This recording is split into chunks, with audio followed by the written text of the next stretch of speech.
Assalamualaikum warahmatullahi wabarakatuh.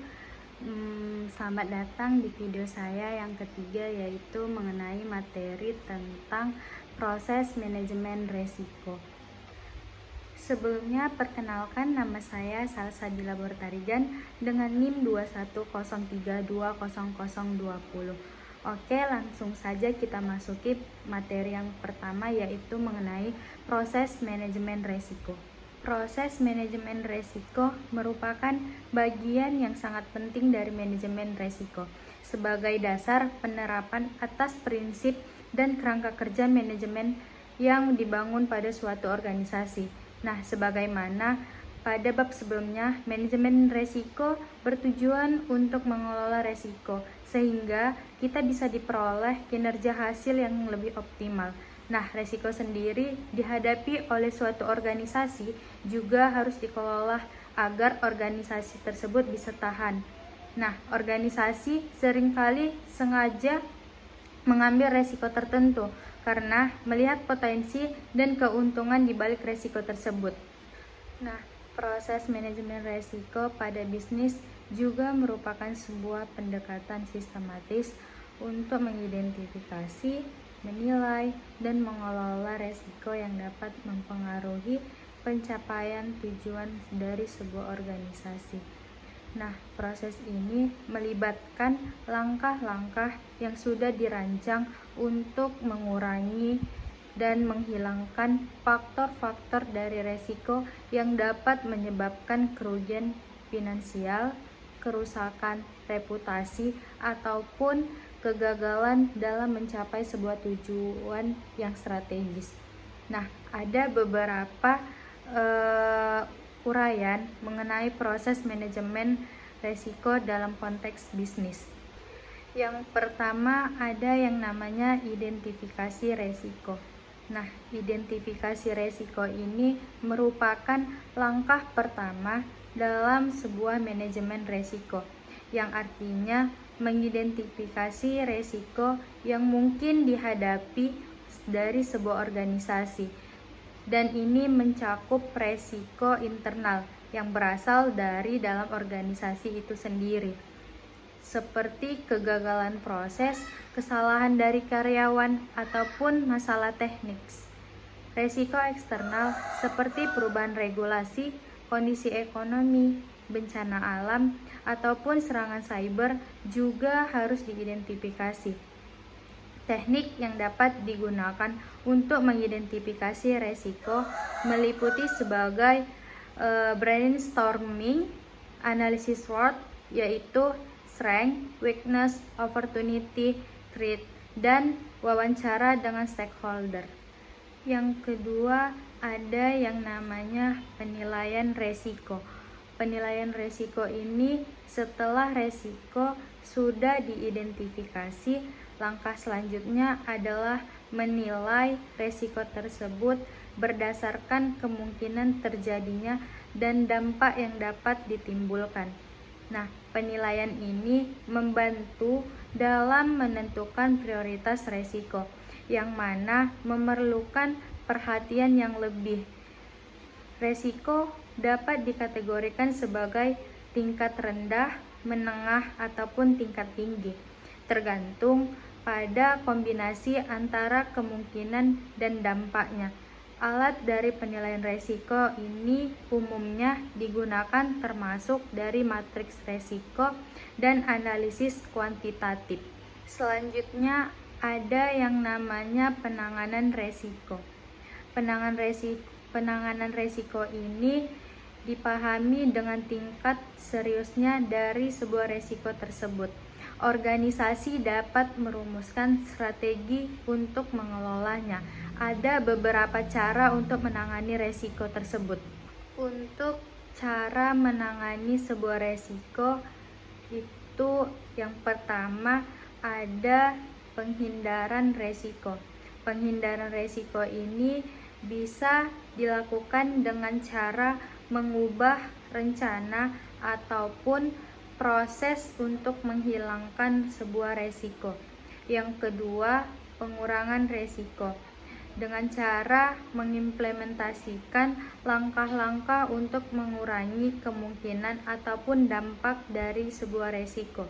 Yang ketiga, ada yang namanya penerimaan resiko, yaitu dengan cara memutuskan menerima resiko jika biaya mengelolanya itu melebihi dari manfaatnya.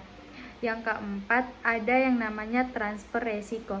Nah, transfer resiko ini dengan cara menggunakan pihak ketiga seperti asuransi atau untuk mengelola sebuah resiko tersebut. Yang keempat, ada implementasi rencana manajemen resiko. Implementasi rencana manajemen resiko. Setelah strategi penanganan resiko ditentukan, langkah berikutnya yaitu mengimplementasikan. Nah, mungkin melibatkan perubahan pada proses operasional, pelatihan karyawan, pemasangan perangkat lunak, ataupun keamanan baru, serta pembelian polis asuransi. Nah, implementasi harus diawasi dengan hati-hati untuk memastikan bahwa langkah-langkah yang diambil merupakan langkah yang efektif untuk mengelola sebuah resiko tersebut. Yang kelima, ada yang namanya monitoring dan tinjauan resiko. Monitoring dan tinjauan resiko merupakan sebuah proses berkelanjutan. Setelah mengimplementasikan, penting juga untuk memonitorkan lingkungan internal dan eksternal untuk perubahan yang mungkin mempengaruhi profil dari resiko organisasi. Resiko yang telah diidentifikasi sebelumnya perlu ditinjau secara berkala, dan proses identifikasi resiko harus diulangin untuk menemukan sebuah resiko baru yang mungkin telah muncul. Penggunaan dashboard dan laporan dapat membantu dalam memonitorkan resiko secara efektif. Untuk penetapan konteks manajemen resiko, mungkin sebagai langkah pertama proses manajemen resiko yang bertujuan untuk mengidentifikasi serta mengungkapkan sasaran organisasi, lingkungan, ataupun sasaran yang hendak dicapai, stakeholder yang berkepentingan, dan berbagai kategori serta kriteria resiko pada suatu organisasi. Dalam proses penetapan konteks manajemen resiko terkait erat dengan penetapan tujuan, strategi, ruang lingkup, dan parameter-parameter lainnya yang berhubungan dengan proses pengelolaan resiko dari suatu organisasi. Proses ini menunjukkan kaitannya atau hubungannya antara permasalahan yang akan dikelola resikonya dengan lingkungan organisasi, mau eksternal ataupun internal. Proses manajemen resiko ini ukuran atau kriteria resikonya dijadikan sebagai standar. Untuk proses yang kedua adalah penilaian resiko. Penilaian resiko ini meliputi tahapan identifikasi resiko yang bertujuan untuk mengidentifikasi resiko-resiko yang dapat berpengaruh terhadap pencapaian sasaran organisasi. Berdasarkan resiko-resiko yang telah diidentifikasi dan disusun sebuah daftar resiko untuk kemudian dilakukan pengukuran resiko untuk melihat tingkat resikonya tersebut. Proses pengukuran resiko berupa analisis resiko yang bertujuan untuk menganalisis kemungkinan dan dampak dari resiko yang telah diidentifikasi. Hasil pengukuran dirumuskan dalam format status resiko yang menunjukkan ukuran tingkat resiko dan peta resiko yang merupakan gambaran dari sebaran resiko pada suatu peta resiko. Tahapan berikutnya yaitu dalam penilaian resiko adalah evaluasi resiko yang ditunjukkan untuk membandingkan hasil analisis resiko dengan kriteria resiko yang telah ditentukan. Pada proses ketiga dalam proses manajemen resiko adalah penanganan resiko yang disusun dalam bentuk perencanaan mitigasi ataupun resiko-resiko yang merinci alternatif solusinya agar dalam penanganan resiko dapat diterapkan secara efektif dan efisien.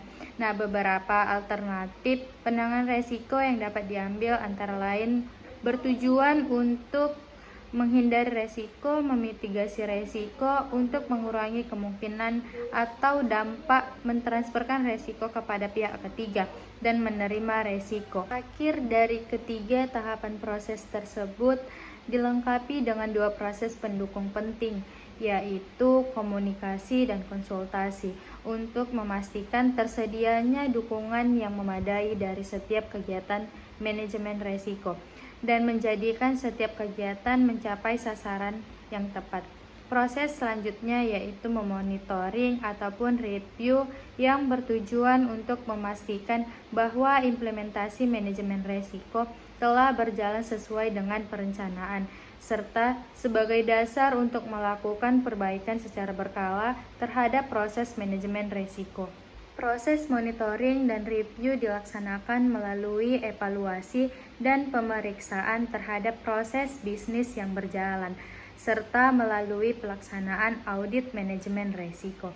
Dalam proses audit manajemen resiko dapat dilaksanakan dengan baik melalui audit internal maupun audit eksternal untuk mendapatkan data mengenai kelemahan dari kebijakan manajemen resiko yang sedang berjalan ataupun yang sedang disusun, sehingga manajemen dapat melakukan perbaikan dan penyempurnaan terhadap kebijakan manajemen resiko. Proses pendukung lainnya dalam penerapan manajemen resiko adalah komunikasi kepada manajemen dan unit-unit kerja organisasi, sehingga setiap individu dalam organisasi memahami atas kesadaran resiko, budaya resiko, kematangan resiko.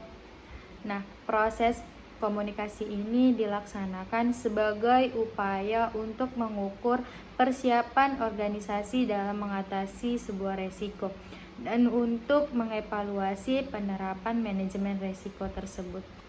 Dengan adanya fungsi manajemen resiko yang terkelola dengan baik di setiap unit kerja dapat mendukung penerapan good corporate governance di dalam organisasi secara keseluruhan, karena sejatinya fungsi dari manajemen resiko bertujuan untuk mendorong dan mendukung pengembangan pengelolaan resiko suatu organisasi dengan penerapan prinsip kehati-hatian, akuntabilitas, bertanggung jawab sejalan dengan prinsip-prinsip tata kelola organisasi.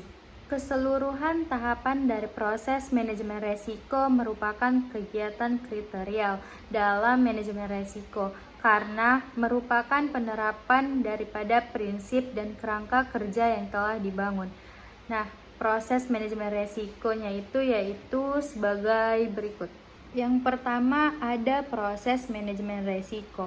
Proses manajemen resiko terbagi lagi menjadi beberapa tahap, yaitu pertama komunikasi dan konsultasi.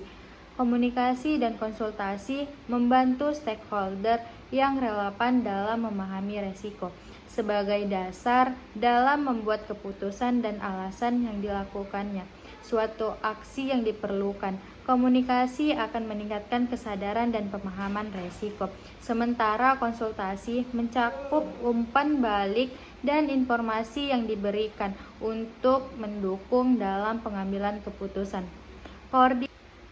Koordinasi harus memfasilitasi secara faktual, tepat waktu, relevan, akurat, dan dapat dimengerti.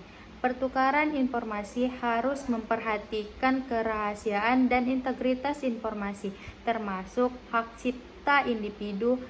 Bentuk organisasi dan konsultasinya itu seperti rapat berkala, rapat insen.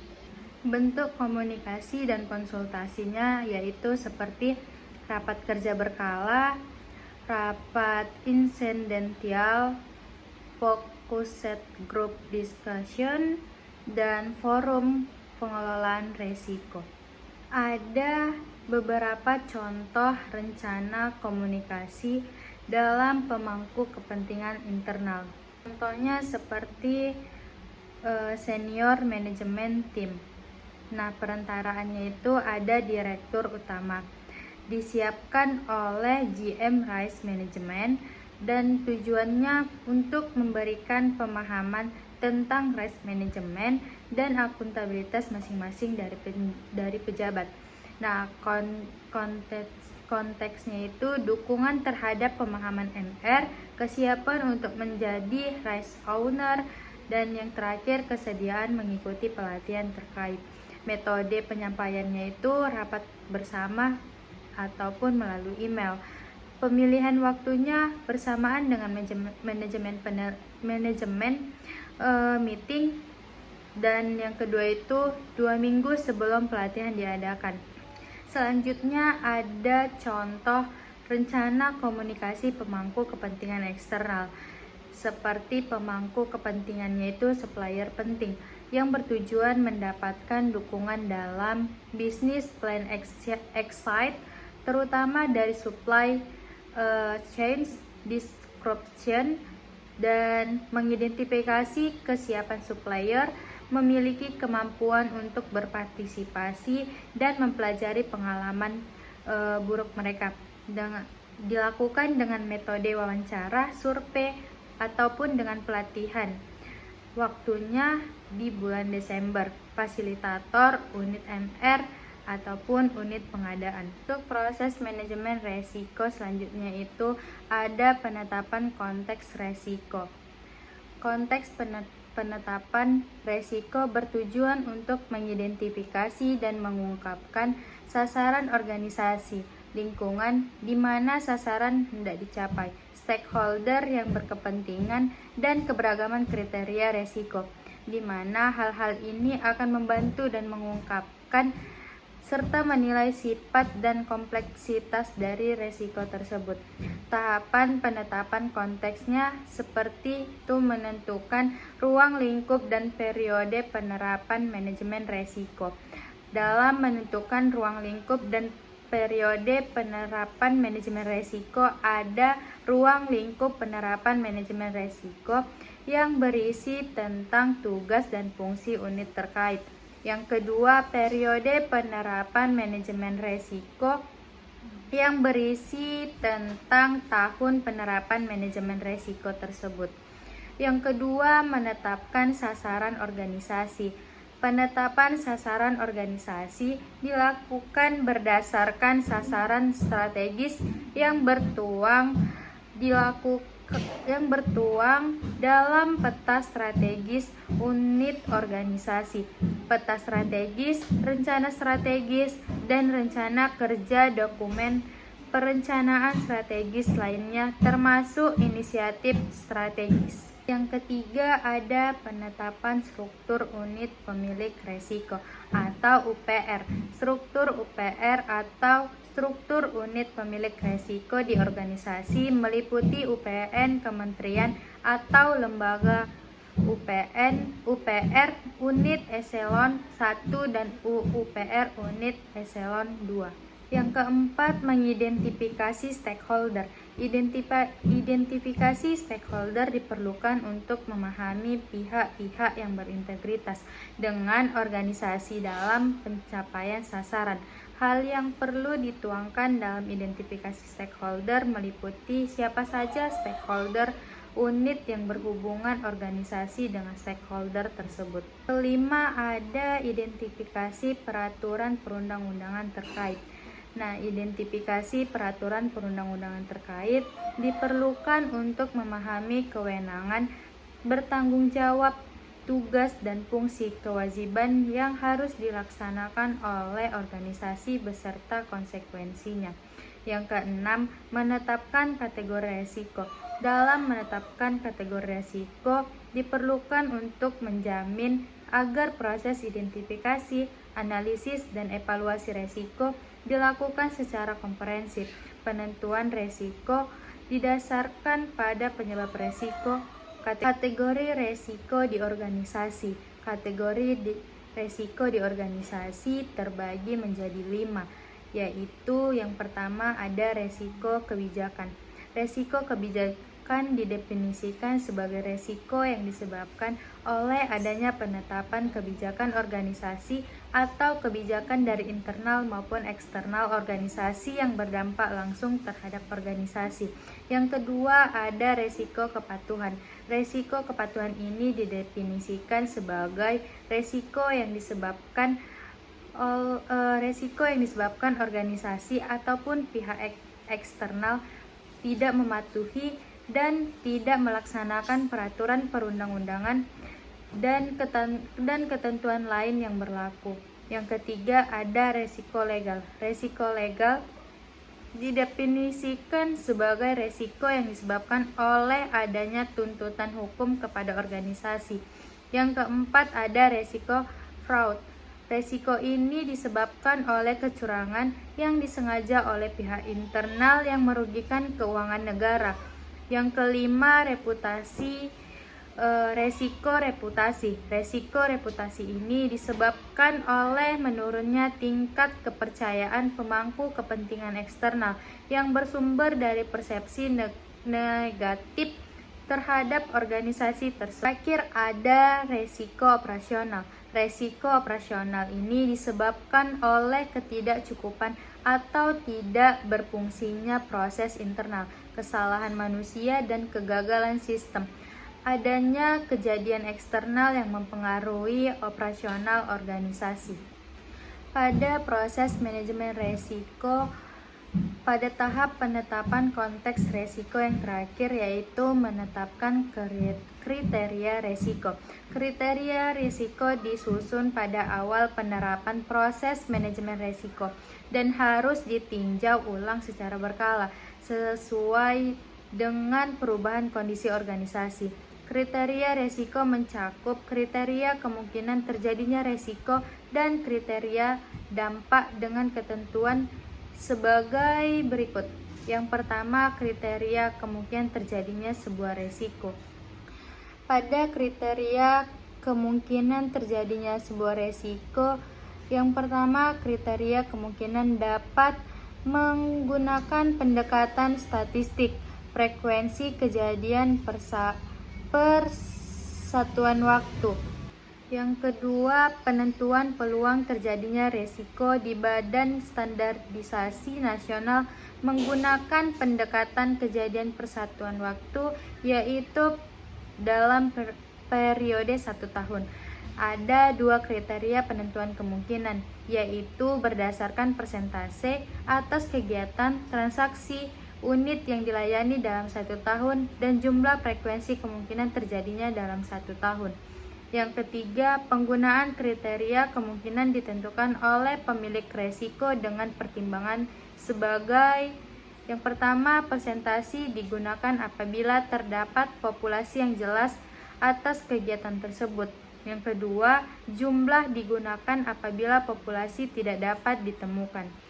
Untuk kriteria dampak resiko dapat diklasifikasikan dalam beberapa era dampak sesuai dengan jenis kejadian resiko yang mungkin akan terjadi.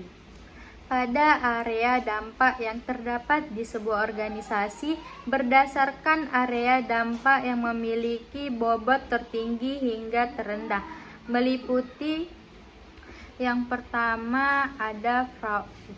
Dampak resiko berupa jumlah tambahan pengeluaran negara baik dalam bentuk uang dan setara uang, surat berharga, kewajiban, dan barang. Dampak resiko beban keuangan negara disebabkan oleh fraud yang diukur.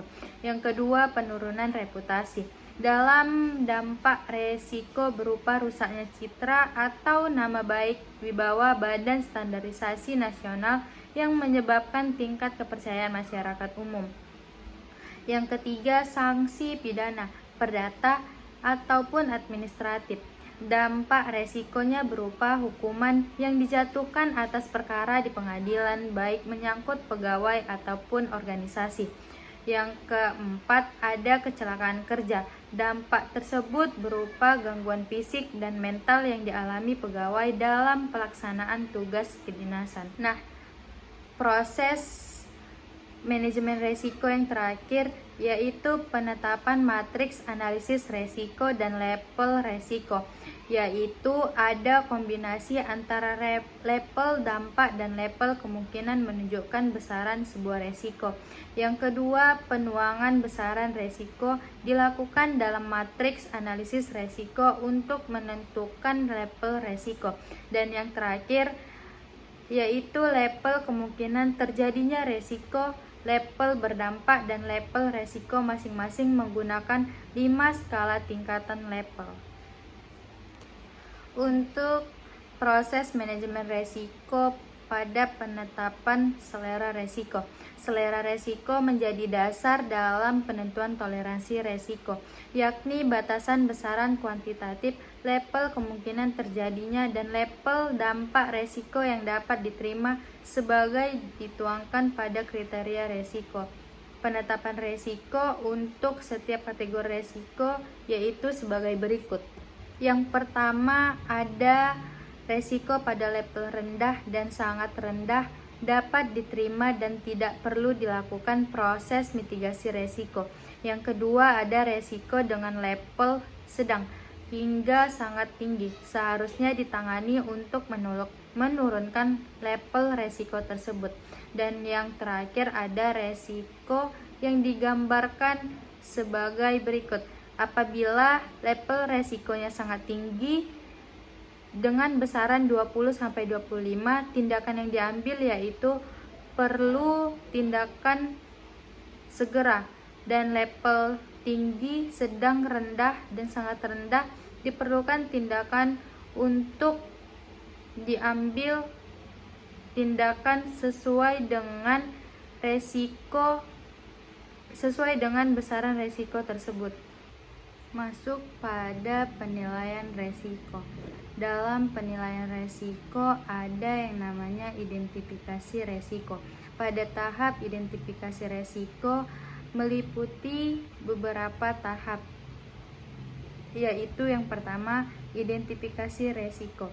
Identifikasi resiko dan rencana penanganan resiko dari UPR di atasnya yang relevan dengan tugas dan fungsi UPR yang bersangkutan. Profil resiko pada unit eselon yang pertama, yang kedua, serta unit eselon yang ketiga mencakup resiko yang diturunkan dari level di atasnya. Yang kedua, identifikasi resiko berdasarkan sasaran UPR yang bersangkutan dengan melalui tahapan berikut. Yang pertama, memahami sasaran organisasi. Memahami sasaran organisasi meliputi sasaran strategis dalam peta strategis UPR dan sasaran lainnya yang mengacu pada dokumen perencanaan strategis Badan Standarisasi Nasional, diantaranya rencana strategis, rencana kerja, penetapan kinerja, dan inisiatif strategis. Yang kedua, mengidentifikasi kejadian resiko.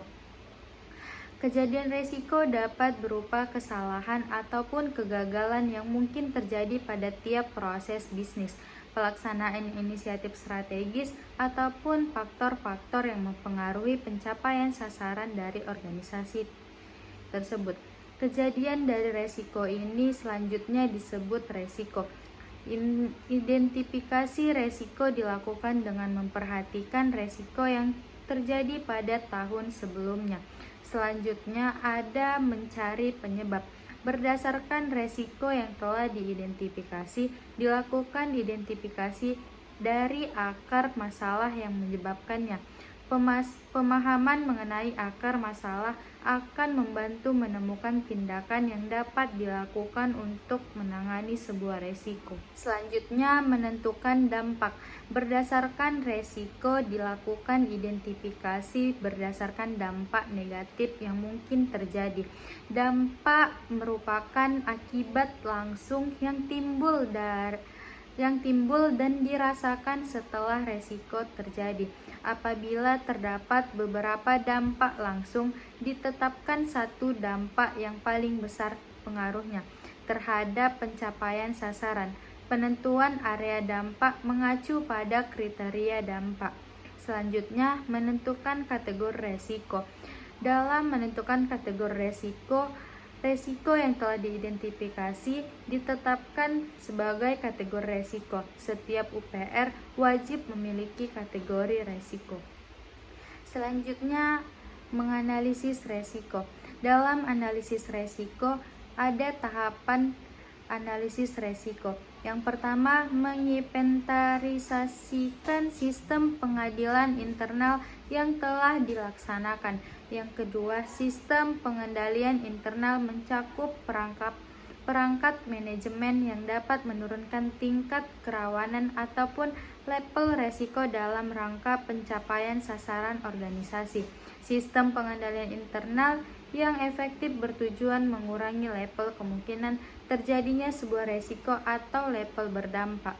Yang terakhir, sistem pengendalian internal dapat berupa standar operating procedure atau SOP, pengawasan melekat, review berjenjang, regulasi, dan pemantauan rutin yang dilaksanakan terkait resiko tersebut. Selanjutnya ada mengestimasikan level kemungkinan resiko.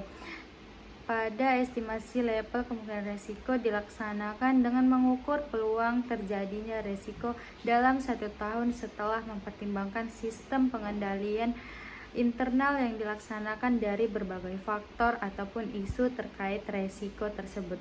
Estimasi juga dapat dilakukan berdasarkan analisis atau resiko yang terjadi pada tahun sebelumnya, sebagaimana dituangkan dalam LID. Selanjutnya, level kemungkinan resiko ditentukan dengan membandingkan resiko. Selanjutnya, level kemungkinan resiko ditentukan dengan membandingkan nilai estimasi kemungkinan resiko dengan kriteria kemungkinan resiko. Yang keempat, mengestimasikan level dampak resiko. Yang pertama, berdasarkan dampak resiko telah diidentifikasi pada tahap identifikasi resiko, ditentukan area dampak yang relevan dengan dampak resiko tersebut. Estimasi level dampak resiko dilakukan dengan mengukur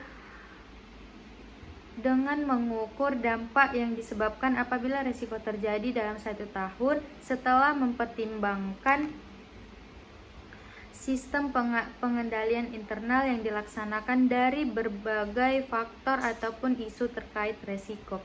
Estimasi dapat dilakukan berdasarkan analisis atas data resiko yang terjadi pada tahun sebelumnya sebagai dituangkan dalam LID. Kelima, menentukan besaran resiko dan level resiko.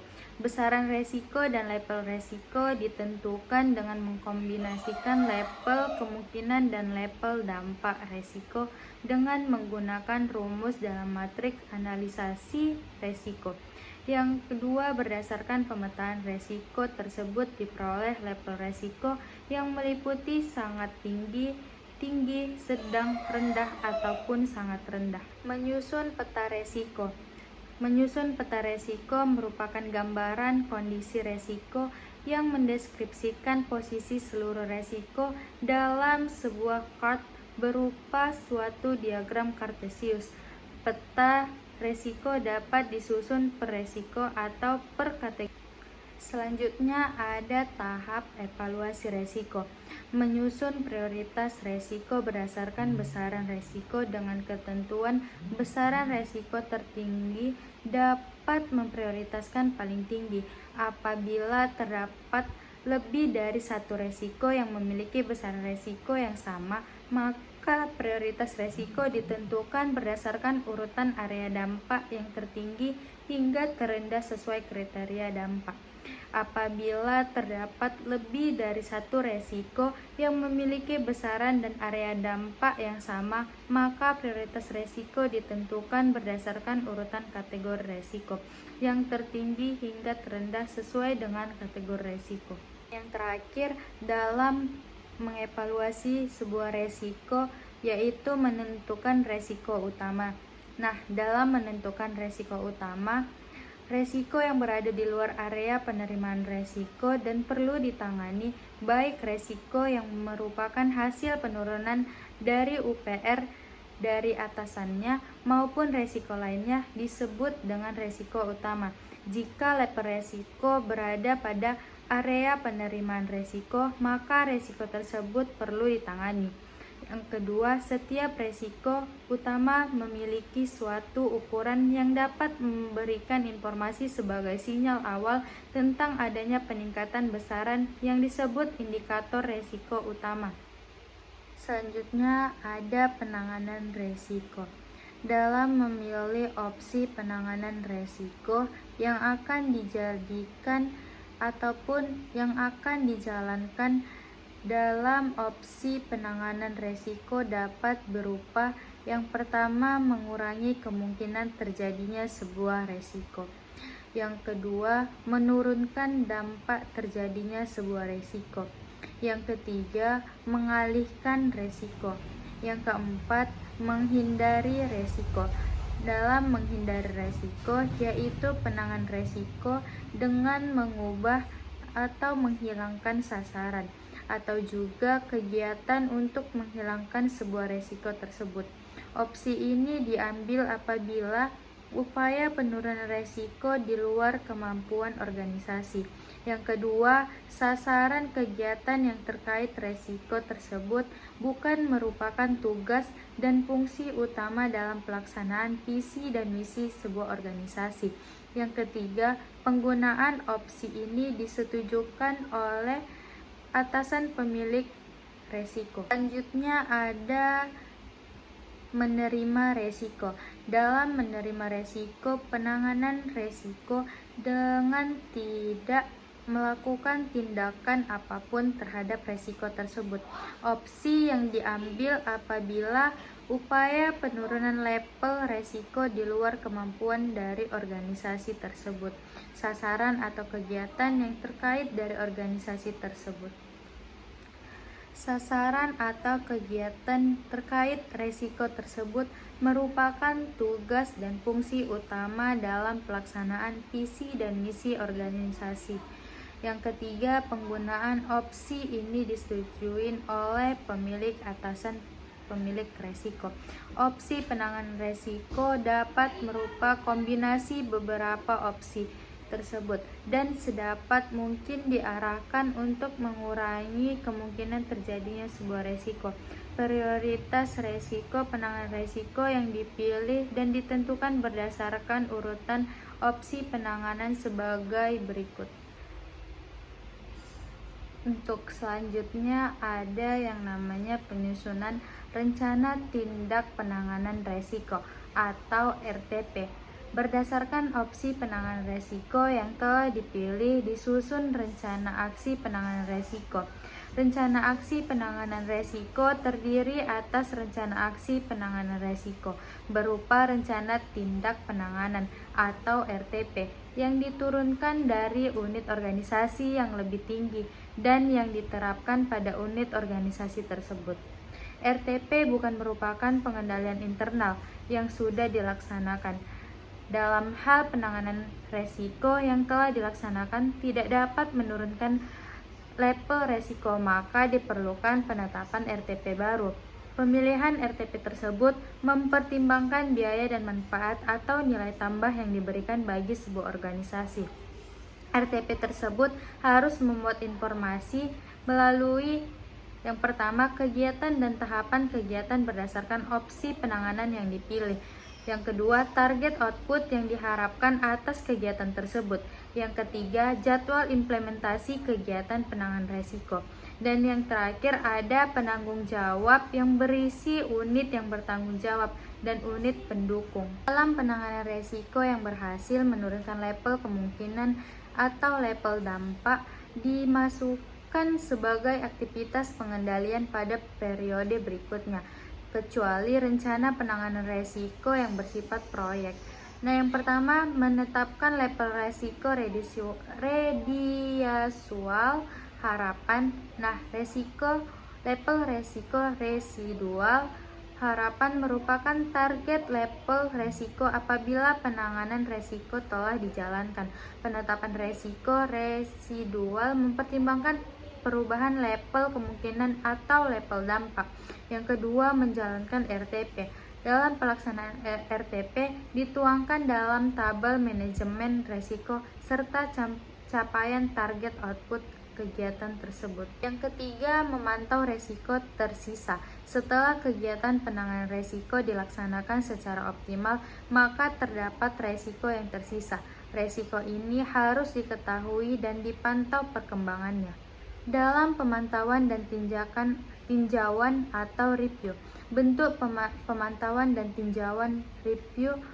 Yang pertama, pemantauan berkelanjutan. Unit pemilik resiko secara terus-menerus melakukan pemantauan atau atas seluruh faktor-faktor yang mempengaruhi resiko dan kondisi lingkungan organisasi. Apabila terdapat perubahan organisasi yang direncanakan atau lingkungan eksternal yang berubah, maka dimungkinkan terjadinya perubahan dalam konteks organisasi, resiko yang terjadi atau tingkat prioritas resiko, dan sistem pengendalian inter dan penanganan resiko. Selanjutnya ada pemantauan berkala. Dalam pemantauan berkala dilakukan secara triwulan, yaitu pada bulan April, Juli, Oktober, dan Januari pada tahun berikutnya. Pemantauan triwulanan dilakukan untuk memantau pelaksanaan rencana aksi penanganan resiko, analisis status indikator resiko utama, serta tren perubahan besaran atau level resiko. Selanjutnya, jumlah koordinator resiko yang wajib hadir pada setiap rapat pemantauan resiko, minimal 50% dari keseluruhan koordinator resiko. Pada pelaksanaan review terdiri dari dua jenis, yaitu tinjauan atau review implementasi manajemen resiko. Review ini bertujuan untuk melihat kesesuaian pelaksanaan dan output seluruh proses manajemen dengan ketentuan yang berlaku. Review ini dilakukan oleh UKI dan pengelolaan resiko sesuai dengan kewenangannya. Yang kedua, review tingkat kematangan penerapan manajemen resiko. Review ini bertujuan untuk menilai kualitas penerapan manajemen resiko. Review ini dapat dilakukan pada seluruh tingkat unit penerapan manajemen resiko, yaitu badan, kementerian, lembaga, dan lain-lain. Pada dokumen manajemen resiko, ada beberapa dokumen manajemen resiko. Yang pertama yaitu piagam manajemen resiko. Dokumen ini merupakan pernyataan pemilik resiko dalam melaksanakan manajemen resiko yang dilampiri dengan formulir konteks manajemen resiko, formulir profil dan peta resiko, serta formulir penanganan resiko. Yang kedua ada laporan manajemen resiko. Laporan manajemen resiko merupakan dokumen yang menyajikan informasi terkait pengelolaan resiko pada pemangku kepentingan. Laporan manajemen resiko meliputi laporan pemantauan, laporan manajemen, dan resiko insidental. Peran internal audit dalam proses manajemen resiko. Manajemen dan risk owner, pemilik resiko, berperan dalam mengidentifikasi, menyajikan, dan mengelola resiko. Internal audit di sisi lain mempunyai peran untuk memberikan keyakinan kepada pimpinan, komite manajemen resiko, dan unit-unit terkait atas efektivitas sistem manajemen resiko, guna meyakinkan bahwa resiko organisasi utama telah dikelola secara baik dan sistem pengendalian internal telah berjalan dengan efektif. Of Professional Practice of International Auditing menyatakan bahwa internal audit dalam kaitan penggunaan metodologi audit berbasis resiko harus mempertimbangkan penilaian resiko di tingkat yang pertama, macro risk assessment. Kepala internal audit harus mempunyai hasil penilaian resiko dalam penyusunan aktivitas audit di tahunan. Selanjutnya, micro risk assessment. Internal audit harus menggunakan teknik penilaian resiko dalam merencanakan setiap penugasan audit. Guide yang dikeluarkan oleh The Institute of Internal Audit bahwa peran utama internal audit dalam memberikan keyakinan yang memadai kepada pimpinan instansi terhadap yang satu, memberikan penilaian yang objektif dan memberikan asuransi terhadap proses manajemen resiko. Yang kedua, memberikan penilaian yang objektif dan memberikan asuransi bahwa resiko telah dievaluasi secara benar. Yang ketiga, mengevaluasi pelaksanaan proses manajemen resiko. Yang keempat, mengevaluasi laporan atas resiko-resiko utama atau resiko yang signifikan. Yang kelima, mengulas pengelolaan resiko-resiko utama signifikan untuk menjalankan perannya sebagai dalam menjalankan tugas dan tanggung jawab terkait dengan memberikan asuransi atas proses manajemen resiko. Maka, hal yang harus diperhatikan dalam internal audit yaitu yang pertama, sumber daya atau waktu, tenaga, biaya yang digunakan untuk menjalankan tanggung jawab tersebut tidak boleh menyebabkan tugas utama internal audit menjadi terbengkalai. Yang kedua, internal audit harus dapat menjunjung tinggi sikap dan perilaku independen dan objektivitas. Yang ketiga, internal audit harus selalu mensosialisasikan pemahaman bahwa manajemen adalah pemilik dan tanggung jawab atas resiko dalam pengendaliannya. Yang tidak boleh dilakukan oleh internal audit yaitu penentuan proses manajemen resiko. Yang kedua, pengambilan keputusan atas tindak lanjut terhadap resiko. Yang ketiga, menindaklanjuti resiko dengan mengatasnamakan manajemen. Dan yang terakhir, memegang tanggung jawab terhadap manajemen resiko. Terakhir yaitu atribut pengukuran dalam RAMS terdiri dari 7 pandangan. Yang pertama, pendekatan berbasis EMR. Yang kedua, manajemen proses EMR. Yang ketiga, manajemen selera resiko. Keempat, akar penyebab disiplin. Yang kelima, mengungkap resiko. Yang keenam, manajemen kinerja. Dan yang ketujuh, ketahanan dan keberlanjutan usaha. Nah, mungkin itu saja materi di video saya yang ketiga ini. Hanya itu yang dapat saya sampaikan. Wabillahi taufiq wal hidayah. Assalamualaikum warahmatullahi wabarakatuh.